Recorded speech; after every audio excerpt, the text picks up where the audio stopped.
Hello, hello. We are back. Hey. This episode, it's just Nick and I. I being Victor. Once again, I'm Nick. Once again. So, all right. Before we get into the films, there's a couple pieces of news, recent film news. Right, yeah. So, actor just passed away recently. Yes. Max von Sydow. Yeah. Yes. Classic actor, legendary. Yes. Bergman, Bergman regular. mainstay, as well as working with some of the finest across different generations, from Spielberg to J.J. Abrams. Yeah. It's He's done He's done so a lot, much. Do you have a film in particular that you remember? Well, of course, The Exorcist. Yeah. Okay, I haven't seen that one, so I don't know him from that role. That's one of his. That's probably one of the coolest horror movie characters. Yeah. It's not even so much he's like the cool guy. It's just kind of once he shows up, it's sort of like, okay, we're gonna take on the evil head on. Down to the dirty business. We're getting down and dirty now. Okay. And then the subsequent exorcism just enhanced greatly by his performance. Right. And also his makeup job is completely what's the word? Oh yeah, very ahead of its time, because The makeup on him? yeah, because they made him look older in the movie, and he looks old then. Yeah. He looks the same in that movie than say recent movies. Oh, interesting. Okay. Yeah, it's weird. Like, it's almost uncanny Yeah. how nearly spot on they got his aged face in there. Right. Yeah. Yeah, I think my favorite from him that I can remember is probably Seventh Seal. Although there were a couple other Bergman pictures that I really like him in, but also Shutter Island. Oh, you remember him in that? Who was he in that again? Who was he? Who was he? Yeah. He played, I think, the main psychiatrist of the hospital. Okay, well, that Of wasn't the Ben Kingsley. asylum. Maybe he was I don't remember exactly, but I know Okay. he was one of the main figureheads of the asylum. Right. But he was quite a cool character. Yeah. But other than that, Sure. Yeah. R.I.P. He was like what, 90? Yeah, he was 90. Lived a full life. That's yeah. Of I don't course. think you can ask for much more than Sure. that. Like, No, I was talking to my mom about it recently. Like that one's not quite as bad. Like, Sure. As on an emotional level. Right, 'cause it's not like you- He lived the full life. He had a great career. yeah, and- absolutely. Yeah. I compared to someone like Anton Yelchin. Yeah, Tragically died at 20s, 20, right? 24 or Yeah. something. He was his career was just on the rise. For sure. And then just canceled immediately. Yeah, no, that's a good point. Yeah. Okay, better news. Better news. Karen Kusama, she directed Jennifer's Body, The Invitation that came out in 2016. She's directing the new Dracula for Blumhouse. Oh, they're doing Dracula. Yeah, so Cool. another low budget, probably indie director, classic creature film, Sweet. classic monster film. Yeah. I wonder, woman director, they're gonna either gender swap the monster or go the Invisible Man's route and do a story from a woman's perspective again. Maybe. I hope that because I know. See, I've only seen The Invitation. I haven't seen Jennifer's Body. Me neither. know I haven't seen either of them. She did Destroyer last year, with Nicole Kidman. Oh, I've Kind heard of of that gritty one. police. Yeah, thriller, I like a think. police revenge thriller. Yeah, so I'm not really too familiar, but I mean, hey, if it doesn't go too light into the obvious Dracula themes or the imagery, like I want it to be Sure. very like. I hope she can really play into the sensual violence of it all and that mystique. I'm sure Yeah. she can. Hopefully, it doesn't take place in modern times. I hope not. 'Cause, and even then, But that also could be interesting if done quite good. sure, yeah. If either they do it like the Invisible Man, or one of my favorite examples is Kong Skull Island. You take the staples of the character, you twist them around to some new kind of vision that still fits in the Hallmark tropes at some point. So Yeah.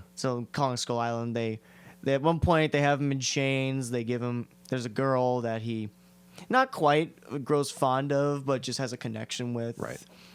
And even like some of his fight moves are in there and so on. In The Invisible Man, they pay tribute to it. Like they pay tribute to the costume in a couple of different areas, Right. and just a couple of the things that I Can't really recall or might have missed in our showing. Yeah, yeah. So yeah, if Dracula does like that, keeps the staples but twists it in something fresh, then that's obviously the best way to go. Yeah, I'm pretty excited for that. That should be good. Mm-hmm. And also, Tom Hanks has coronavirus. I was about to say, God. We might be losing Tom Hanks soon. No, Just no. kidding. No, knock on wood. Yep. There's rumors of a cure. There like test kits being distributed here in Seattle. So if there's home test kits coming through, that might lead to vaccinations. I swear. Okay, I don't know why, but I thought you said Akira. There's rumors about Akira. I'm like, no, I didn't want to say cure because Okay. Right, I'm not sure that's a strong word. I don't think so, because I think they said it's going to take like an entire year to like get a cure. I was like, oh, okay, Yeah. cool. Yeah, and apparently what the media is telling you is a bit of an over-exaggeration. So Yeah, I mean, they're pretty good at fear mongering. But I mean, it's still something this large and of this scope. It's nice to be informed. It is. And to appreciate the gravity of what It's happens if it gets out of hand. pretty insane, like how much it's already like disrupted. Mm-hmm. Like, Yeah, you can't I'm not fly. as- You can't fly to Europe. Yeah, Trump just put a 30-day ban on that. Thanks, Trump.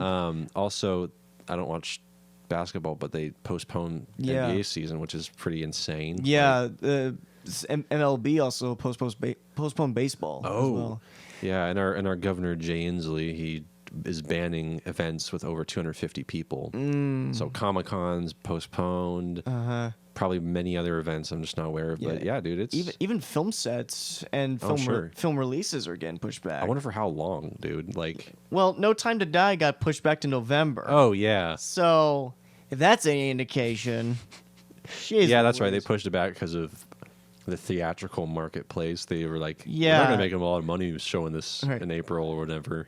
All right, so grid miles indicate Italy, South Korea, Japan, and China are at risk. We have to push this back. Pronto. Yeah, right. China. Yeah, once China isn't going to be able to see the movies, they got to push it back. Like, that's our main market. That's our That's second our- main market. Yeah, right. Number two. Number two. Got to protect number two.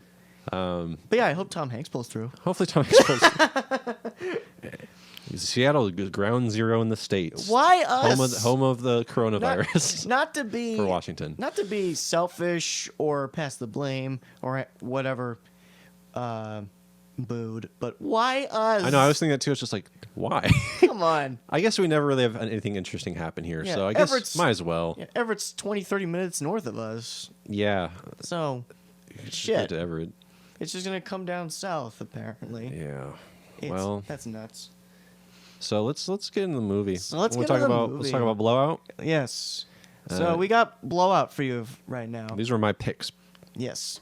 So Blowout tells the story of a sound recordist named Jack Terry. One night he's collecting sound effects and Foley for a schlocky horror movie when he witnesses a car careen off the road and into the nearby creek bed. He dives in, rescues what appears to be a drugged and sort of floozy girl named Sally. And in the subsequent days, not in the subsequent days. Immediately after going to the hospital with Sally, he finds out there was a second guy in the car, and it was a soon-to-be presidential electee.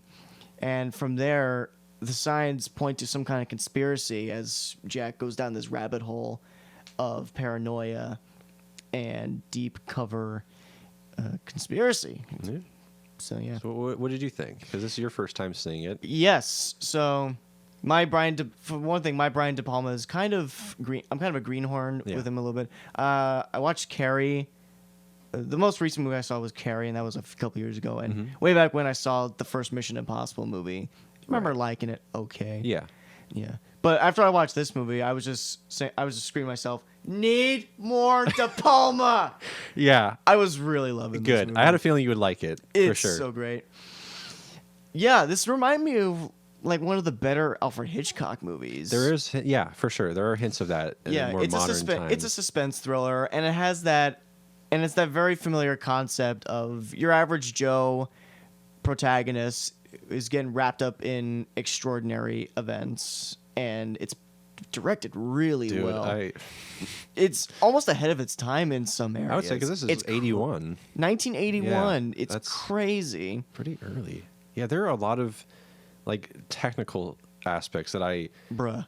yeah, like oh god, like the scene where he is out recording Foley Yeah. and those shots where he's, pointing Yeah. the microphone, the camera just It's very meticulously Yes. filmed. Like most of the major sequences have a very particular way of being directed and just shown.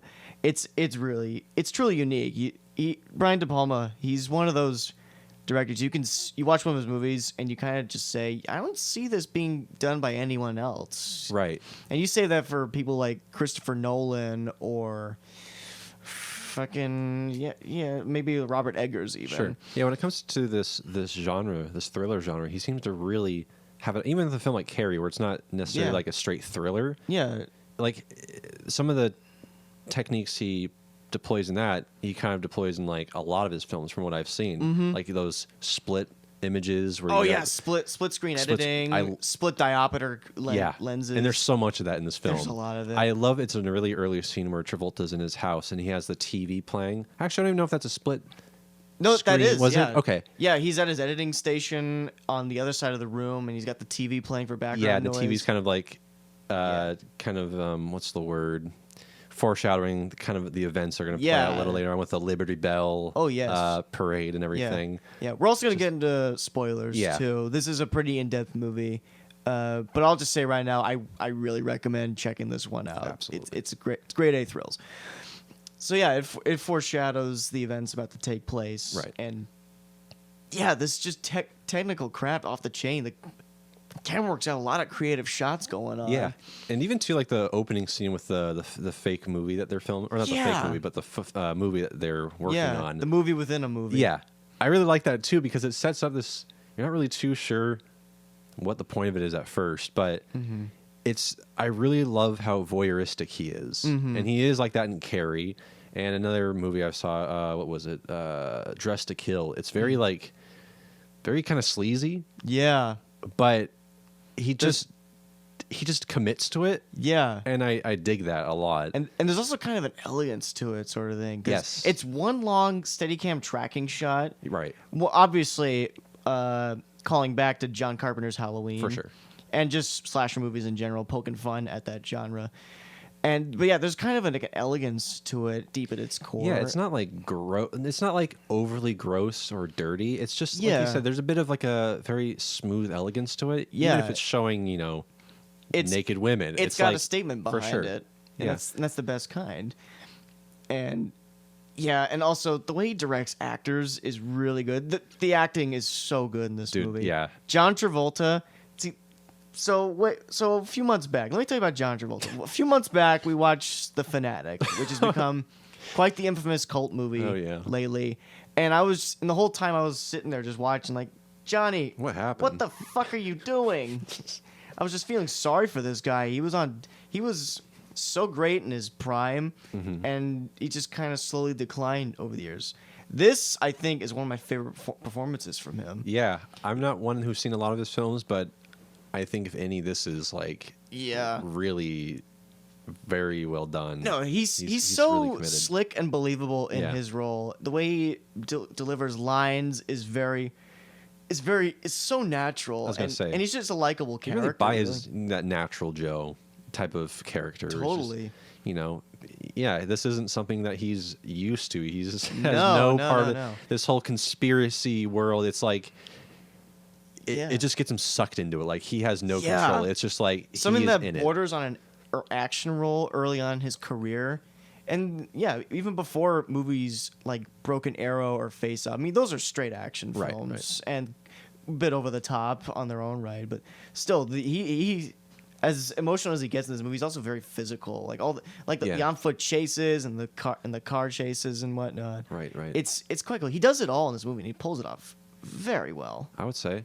What do you think of? I think it's Nancy Allen. Nancy right? Allen, plays. yes. What's her name? The Sally. Sally. Yeah. Did you find her to be annoying at all? Because I know some No, people. it's kind of the endearing sort of Yeah. annoying someone for Travolta to bounce off of. Right. And I remember I watched this with my mother. I remember she was telling me, like after Carrie came out, because Travolta was in Carrie also, That's also right. Nancy Allen. They were they were slightly pushing Allen and Travolta to be the next power couple on screen. Interesting. Because apparently they had chemistry or something, and they work fine. They work good in this movie. She plays kind of a Bit of a ditz. airhead, a little bit of a Airheaded ditz. ditz. But I think it does bounce well off Travolta's character because they're so different, and their interactions are fun to watch, especially their first interaction in the hospital. Oh yes. Yeah, I really like that a lot. Yeah, I just like seeing. This is one of those movies I like seeing characters just interact with each other. Yes, absolutely. You take away the paranoia and just the thrills of it all. They can just get some beers, maybe fall in love or something. Yeah, because they go into her backstory too about what she was doing at the crime scene, and she really didn't want to be there, and she's kind of conflicted with it, and Travolta trying to save her and help her, but also figuring out his situation, like someone's erased my tapes or all that jazz, and the characters are just well written. Very well done. They're just fun to watch. John Lithgow as the psycho killer of the film. Man, did you like that angle where it kind of it takes kind of a detour at first, where it's like, who is this character exactly? Yeah, that is But I like how it plays into the film because I guess it's not really a detour, but John Lithgow. He's I don't see him in much either, but. Yeah, he's not. Well, he was in Interstellar, Rise of the Planet of the Apes. See, I've seen him fairly in recently. older stuff, but more later works. But he's kind of a goofy. I don't know, something about him just feels a little goofy. He's typically in goofy roles because he played this character in the movie The World According to Garp, I think. Okay. With Robin Williams, he's like a transvestite former football player, and he's kind of the comedic relief. Yeah. In the more dour moments of that movie. Right. And also, in terms of endearment, he was a very nice guy. Another heavily dramatic picture. Right. So yeah, I mostly associate him with a goofball character. Yeah. He just doesn't have the most menacing appearance or voice. Sure, yeah. But still, mechanically he operates like the Terminator. He just kind of gets in and out of emotions, knows how to manipulate people. Yeah, you definitely buy that he's a little off his rocker. Yeah, for sure. Yeah, and finally, I like Dennis Franz as the sleazy photographer. Oh, yes. What has he been in? Is it he's Law Detective, and Order? No, NYPD Blue.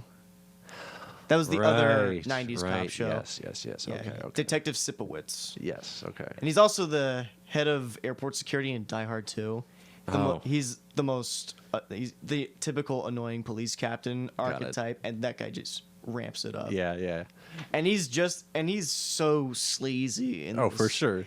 Every time he's on screen, the whiskey? You want to? I wanted to take a shower every time he came on. His accent, his voice, and his he overall hits that image, dude. Brooklyn accent so hard. If you just typecast him as every Brooklyn man, I would. It's like long time ago. I was working the South Side of the Bronx.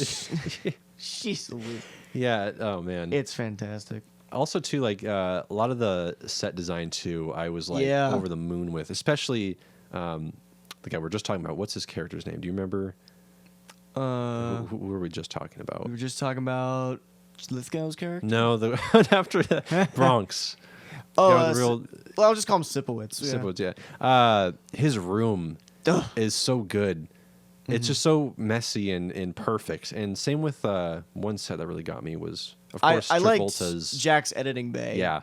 Anytime he was in that room, I was committed 100%. Dude, like John's performance and just the way the scene is directed, I believe that is his space. Oh, yeah. It's so engaging. That one scene where he finds out that his tapes have been erased.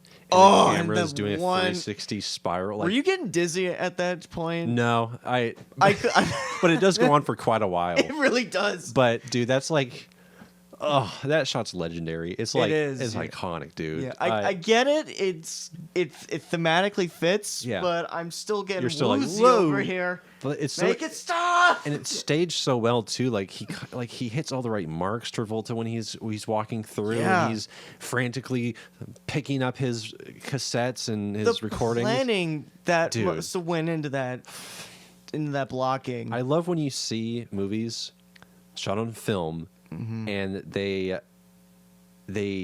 are able to pull off complex staging like this. It's just like, God, Absolutely. you guys really put in the effort. You guys are really Yeah. like, Yeah. I mean, I know it's not the most complex shot in the world, but Sure, it's but still it technically was like, hey, kind of unheard of in the early '80s, late '70s. Mm-hmm. I mean, the only one that comes to mind is Spielberg because he does all the mini oneers. yeah, That's how he believed.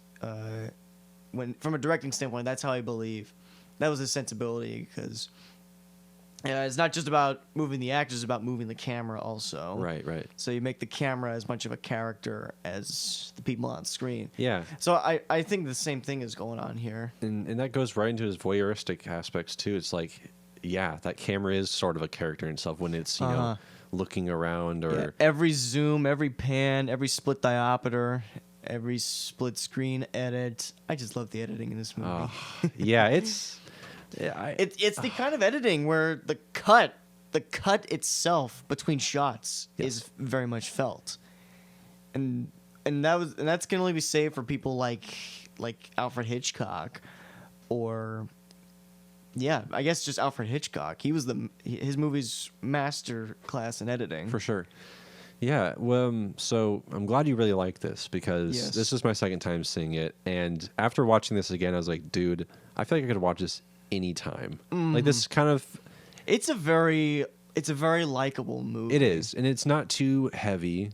It's Yeah. not too like you don't have to be also like you don't have to be very engaged. It's like it's the not a plot's- heavily committed, not a heavily committing picture. Yeah, because like a lot of like the plot details are talked over quite a bit. There's quite a bit of like, oh, you were here doing this and that, but like it doesn't ever feel like it's annoying or forced. At least to me, some of that exposition. But yeah, this just feels like a movie I'd watch anytime. It's great. It never at one point feels jumbled trying to balance all the story elements. You're fairly caught up from scene to scene, and you're with the moment. right. Yeah. Let's see what else is there. The Liberty Bell parade scene. Oh, the finale was. Yeah, finale. Sheesh. Oh man. Yeah, getting to that point where Yeah, I got scared because there was the point he barrels through the parade in his Jeep and then he crashes into a store display and Yeah. I thought he was dead. Right Oh. there. That was crazy. yeah. Yeah, and then we cut back to Sally and she's in the possession of the psycho. It's like she's all alone. What the hell are we gonna do about it? Yeah, I love that foot chase in the subway, or just Yeah. in the train station. Oh, And oh he's- God, yeah. She put the wire Yes, on her. she's wired, and he's like listening, like, "Where the hell are you? Like, say something so I can know That's- where you are." And Yeah, I just love the way this movie plays with sound, dude. It's like it's This- obvious well, because he is yeah. a sound editor, but like the fact that that's just not a character thing. It's like, hey, we're gonna implement that into like the freaking editing and just the movie in general. Like, we're gonna really enhance the sound effects, or those are gonna be like very crucial parts of the film. Is the sound. it's genius. It's god dang, yeah. Yeah, Um, to me, De Palma's kind of underrated. Now that I'm more aware of his style, paying close attention to a film, I need to check out more of his shit. He did the Untouchables, right? Okay, yeah, Because so I think that watch was the first one I Untouchables. saw. But yeah, like, I love the Untouchables. okay, Yeah, and But- the first Mission Impossible is also Right. really good. Yeah, even in an action movie, like technically an action movie, he's still employing the same kind of psycho thrill sensibilities. for sure. Because there's a lot of uneasy moments in that movie. Yes. You could trace back to his earlier films. But Has he done anything recently? I don't hear very much about. the most recent thing he did was called Domino. It came out like 2 years ago. Who was in it? I remember, wasn't there one with a Game of Thrones actor in it? Game of Thrones actor. I'm not too. Well, I remember sure. there was a movie directed by Brian De Palma, starring someone from Game of Thrones. The most recent thing he did, yeah, Domino with what's his name? Wow. Stand by, folks. We are. Well, Guy Pearce is in it. Oh, okay, Guy Pearce. But the main actor, I think he's. Wow, what is he? He's a Danish actor, so I'm not too familiar with him. Okay, yeah, that's what I'm talking about. The Game of Thrones actor. Oh, okay. Nikolaj Coster-Waldau. So yeah, that was the most recent film, but I heard that got really butchered. Oh, boy. Because due to budget and him not having enough money, and it really had a really tough production. I guess the final product wasn't really I hate what was intended. I hate it when that happens. And it sucks too because his last one before that was in 2012 with what's her name? Freaking Rachel McAdams, Naomi Rapace. Oh, don't think I heard of that one. It was kind of another meh thriller. Yeah, but his more recent stuff, it seems to be not as good. Yeah, not as good, and also buried. Correct. Because there's no market for suspense thrillers much anymore, or rarely ever, unless you're going for the Academy Award. Yeah. Or you're going straight to video. Yeah, no one. Yeah. That's a shame. I love suspense thrillers. I love the mind games they play with you, and just sort of how in the dark they lead you. How in the dark they keep you. They lead you along this path. It reminds me of something Shyamalan said after he directed Split. He wanted to go back to old school storytelling. It's like you don't have to give the audience everything right out of the gate. You can lead them along and just keep it going for a bit and gradually release the nuggets and tidbits of information. But that's a paraphrase, but it's basically what he was saying. And yeah, it paid off because I love Split, and that's one of his best movies. Man, I respect him a lot. I just watched The Happening a few months ago. Okay, I didn't really like the movie, but there's moments you're just like, you know what you're doing, dude. He knows what he's doing, and he has so much ambition and the talent, while maybe not totally executed perfectly. Somewhat misplaced. Yeah, it's who else can you see doing it this way? No one. I don't know anyone else who would come up with a story like that and actually make it. And get Mark Wahlberg as the leading role. Absolutely. I know he's got something else he's working on soon. Oh, he's been talking a lot about it. Yeah. I don't know what it is, but who anyways. knows? So back to Blowout. Yeah. It happens. Whatever. It's a talk show. It's a podcast. Hey. So the implementation of sound and the music. Music was interesting a couple different times. I like the music in that it employs a lot of different styles going on. Excuse me, because one section movie you got Bernard Herrmann type anxiety-inducing string work, and then another time it's kind of funky, sort of upbeat, I guess, mood pieces. Sure. Okay. But yeah, there's funk here, there's suspense there. It's neat.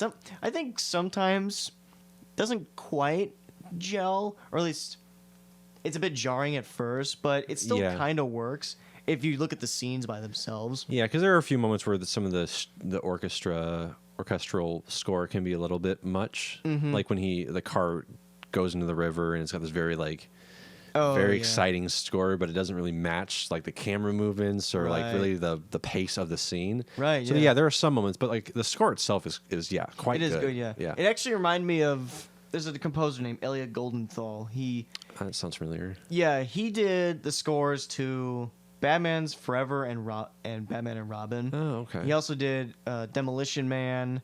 He did SWAT. He did a fair amount of films, and he's Heat. He also did Heat. Oh, I still need to see that one. Okay. We're gonna have to have a man on film on here. We need a Michael Mann film on here. But anyway, Elliot Goldenthal does the same technique throughout his career. He movie to movie, or for each movie, he's employing different styles of music into his score. Right. And more often than not, they do. It does gel with one another, and it oddly fits more so than when someone else tries to do it, like here in Blowout. And do you know who did the score for this? I can't remember on the top of my head. I got it right here. Yeah. I am looking it up right now. Because it had moments where it felt very, very classical and very... This is an Italian name. Pino Donaggio. Pino Donaggio. What else has he done? I guess you don't have to look right now. I'm right here. I can Guess do you're on- whatever yeah. I want. Yeah, but No, if it takes a long. Okay, he did Carrie. He did Dress to Kill. Did The Howling. Seed of Chucky. Yeah, okay. fair amount. Yeah. 4 films, a fair amount. Hey, not bad. Did you like the ending? Oh, the ending. Oh my god. F, dude. F. That. One, you got that really swelling and beautiful composite shot of them. That's Dude, that's really like, artistic and it's like very and it's very obvious that it's a yeah, composite but the shot, artistry but behind it. good It's such an grief. old Hollywood sensibility totally. going on. Yes. And then after the fact, you can clearly see a character arc has taken place. for sure. It's so tragic, and that's one thing I forgot to mention. Yeah. Jack Terry's backstory is so cool. Mm-hmm. Just enhances his character even further. Like the mild mannered sound recorders with a dark past, and except it's not hokey or gimmicky. Sure. It totally blows the doors off, and it pays off by the end. It's like, oh no, it's happened again.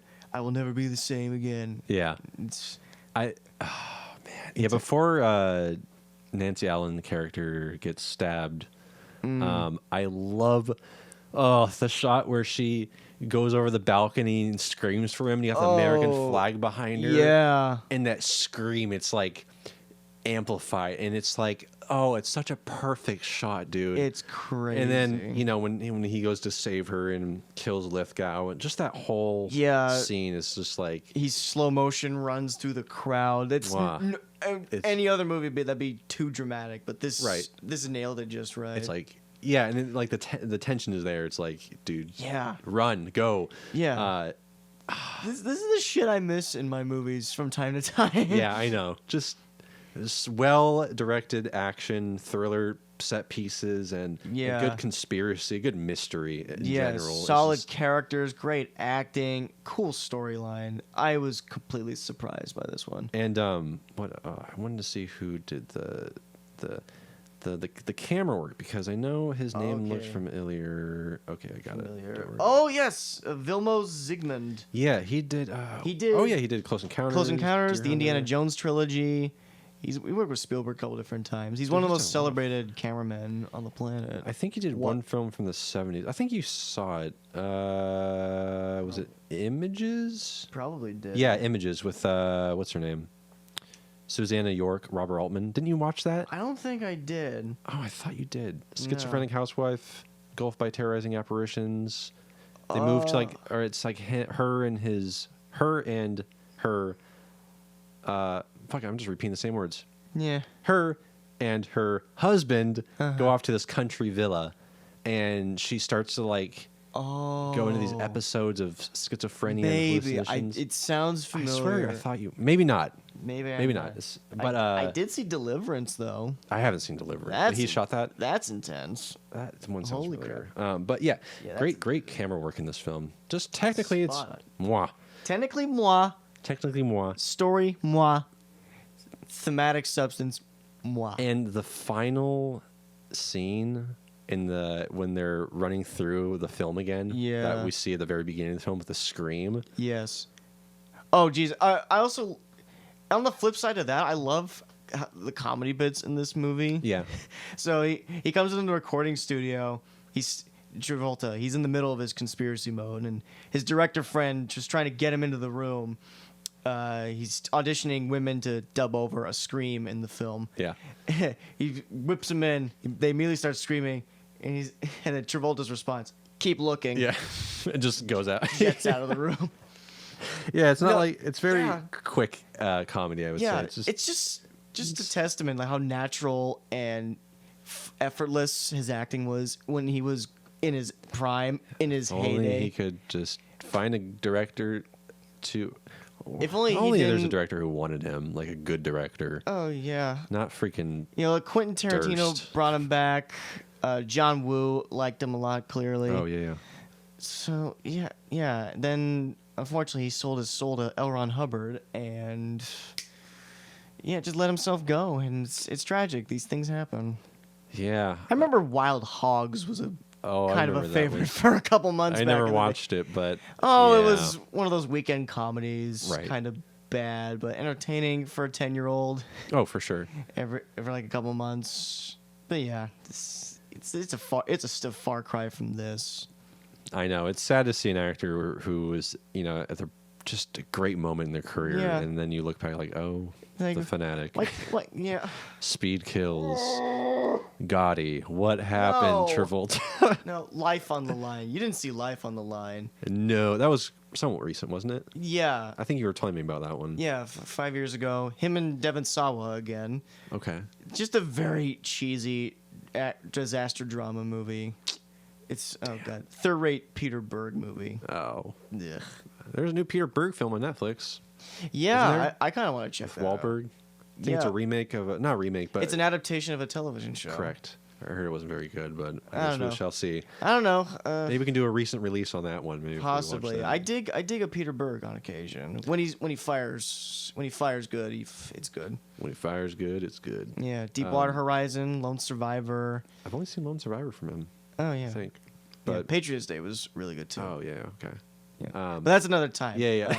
So back to Blowout. Yeah, eesh. We're getting But so sidetracked. I don't here. know if I have too much else to say, but I really love the ending, dude. It's so dark. It is. Like yeah. for him to use her scream for that shot in the horror film they're making. Yeah. Yeah, it's a good scream. It's a good scream. Oh, it's it a just good cover his ears like The trauma. dude.